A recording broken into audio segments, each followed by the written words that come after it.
Very well. Let's now take a look at how the president-elect rose and rose until when the IEBC declared him the President of the Republic of Kenya, the 5th President of the Republic of Kenya.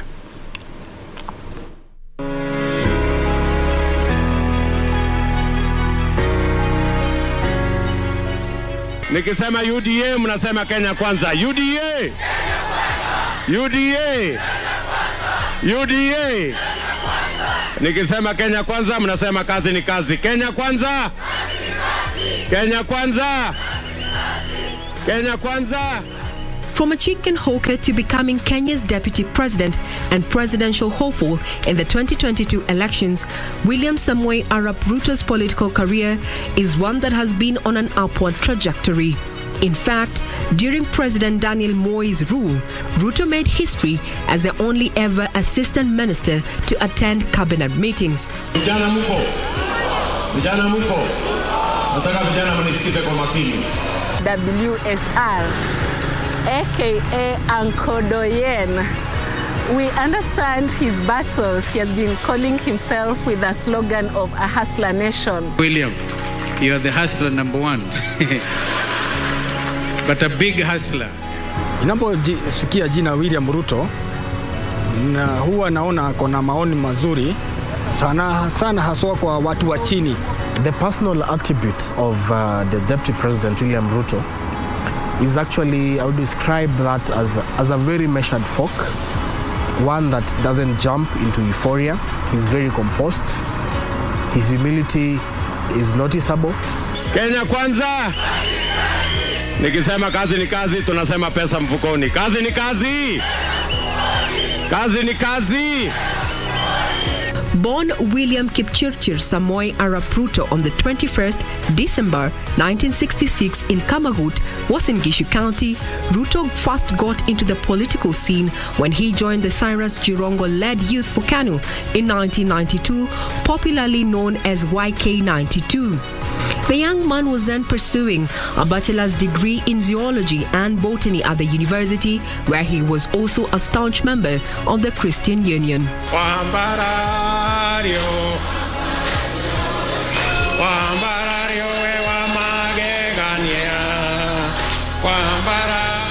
Drawing back from where he started in the university, he was a student leader, he served in the debating club. So the YK92 offered him a political footing to prove himself and to start on the political leadership of this country. It catapulted him to where he is right now, and that is actually an inspiration to the many young people in this country. In 1997, Ruto vied for the Eldoret North parliamentary seat and won. After KANU won the election, President Moi appointed Ruto assistant minister in the office of the president in 1998. Ahead of the 2002 general election, Ruto briefly served as a minister for home affairs. He made history as the only ever assistant minister to ever attend cabinet meetings. President Moi's decision to endorse Uhuru Kenyatta as his successor, however, triggered a serious fallout in KANU that saw long-term party leaders and cabinet ministers, including the late George Saitoti and Kalonzo Musyoka, champion decamping from the party. Raila Odinga, whose National Democratic Party had merged with KANU in 2001, also left. Ruto recaptured the Eldoret North parliamentary seat and remained loyal to KANU despite the party losing the presidential election. He then became the party secretary general in 2005. As a leader, his stages of growth has been able to teach many Kenyans who are looking up to become leaders, especially the young people. They have been able to borrow a leaf from that.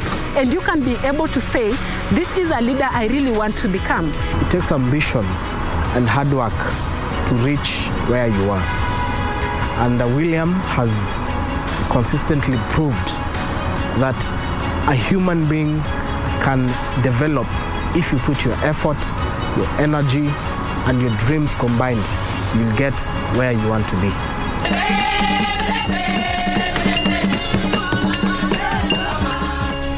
During the 2005 constitutional referendum, Ruto spearheaded the anti-change team with orange as a symbol, alongside Raila Odinga, who had fallen out with President Kibaki over failure to honor a pre-election memorandum of understanding where Raila Odinga would have become Prime Minister. Hawa ni wa Kenya. Kila mmoja wao aruhusiwe aende afanye kampeni mahali anapotaka. Wale wa no wafanye kampeni ya no, wale wa yes wafanye kampeni ya yes. Ama sivyo wakae kando, sisi tumenyana na hiki. The orange team won against Kibaki's banana side. The win gave birth to the Raila Odinga-led Orange Democratic Movement. In 2006, Ruto announced his ambition to vie for the presidency in the elections scheduled for the following year, but KANU quickly dismissed his plans. He decamped to ODM and participated in the party's presidential nominations, becoming third after Musalia Mudavadi and the eventual winner, Raila Odinga. He campaigned for Raila Odinga in the 2007 polls. Ruto was re-elected for the third time to represent Eldoret North constituency. The political actions in 2007-2008 actually proved who Mr. Ruto is. I would describe him as a political kingmaker. He stood with the then Prime Minister Raila Odinga in the highly contested 2007 general elections, of which he was there to push. He was the faction that really pushed Mr. Odinga.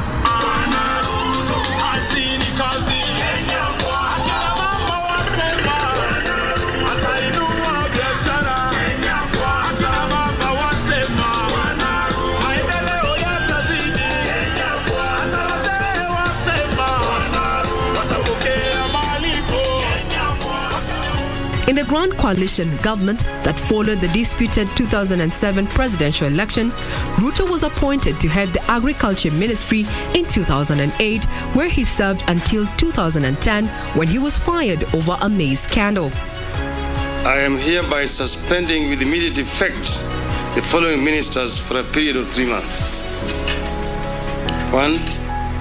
Honorable William Ruto, Minister for Agriculture. The positions that we occupied after the last general elections were not given to us by anybody. They were not rewards. These are positions we earned out of our contribution to the Orange Democratic Movement. We have absolutely no apologies to make for the positions we took, and for whatever the consequences that have come, we will take these consequences in its stride with our heads high up, knowing very well that we lived by the principles that we believed in. And we are telling the remnants in ODM, see you at the general elections. A failed non-confidence motion against Ruto would see him back in the government, this time as the Minister for Higher Education.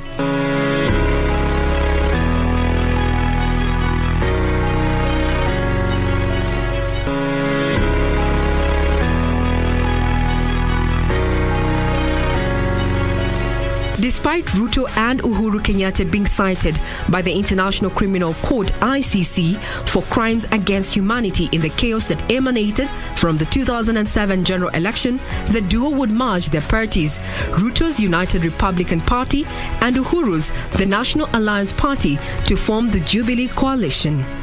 Under the coalition, they would successfully vie for the presidency in the 2013 general election, with Uhuru Kenyatta becoming the president, while William Ruto became the country's deputy president. This party welcomes every Kenyan, whatever part of the republic they call home. And yes, our accord as a party will grow to embrace the whole country, and standing as one, we shall build our nation. And with you, we are sure that Kenya is in good, safe hands.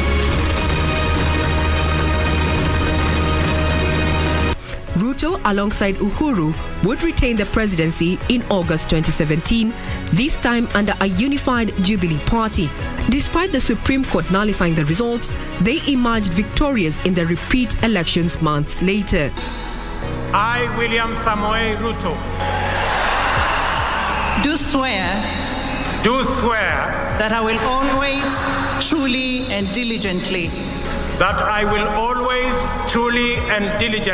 serve the people and the Republic of Kenya in the office of the Deputy President of the Republic of Kenya. The political marriage between them was so strong that they would on many occasions address public functions dressed in matching suits, shirts and ties. However, their bromance would soon end after the 2017 general election. Our leader here continued to stand strong. He continued to portray the humility to the president. And he was even able during the prayer breakfast to be able to say, I am sorry. In any case, I did not do 1, 2, 3 that you expected, or in any case that I acted irresponsibly. I am sorry for this one. And that is the leader we really want. Even on behalf of all our teams and following in the footsteps of these great leaders, I want to say for all the things that I did say or do on behalf of all our teams, I want to ask for your forgiveness. And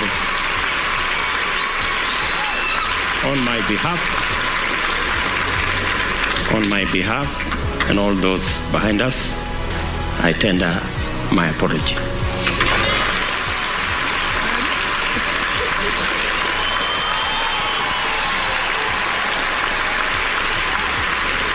This is a very humble leader because all the challenges that he has been facing since he was elected to the presidency up to now, this leader has portrayed a lot of humility in the way he handles things.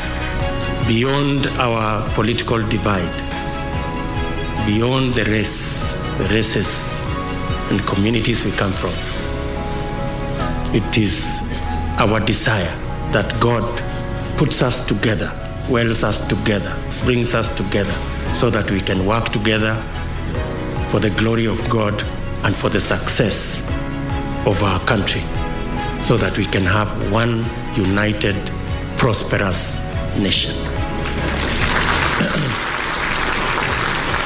On 9th March 2018, Uhuru and Raila struck a deal and appeared outside the Harambee House, where they announced they had made a peace deal through what they called the handshake. The deal heralded what would become a toxic relationship between Uhuru and Ruto, with the deputy president helping found a rival outfit, the United Democratic Party, to be his vehicle as he seeks the presidency in the August 9th general election. Salamu si mbaya kusalimiana handshake.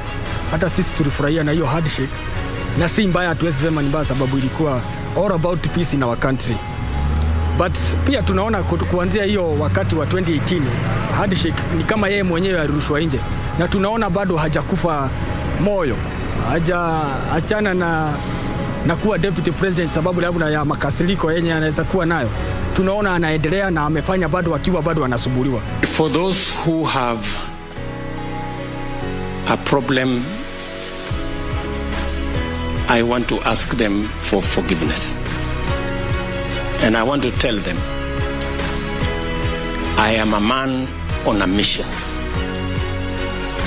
I have no space to retreat. And I don't have the luxury to surrender. Although many would have run away from the position of deputy presidency, he stood firm and he stayed put to achieve the political reasons on why he decided to run for that office with Mr. Kenyatta.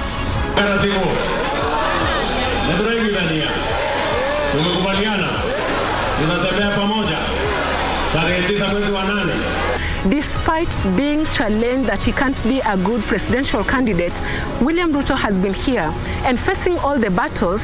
He has been going, traversing all the counties and telling people what his manifesto is, what he wants to do to the Kenyans. He's risen from humble backgrounds to the highest office in land, and the hustler narrative is actually very true.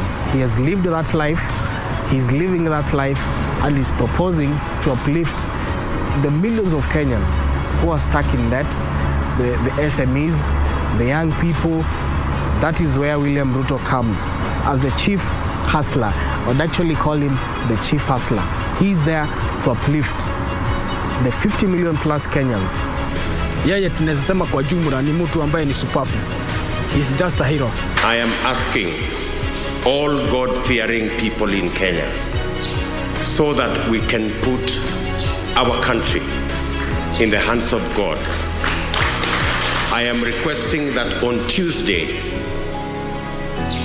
every Kenyan should take an hour so that we can pray for the peace of our country, for the unity of our country, and for a peaceful election.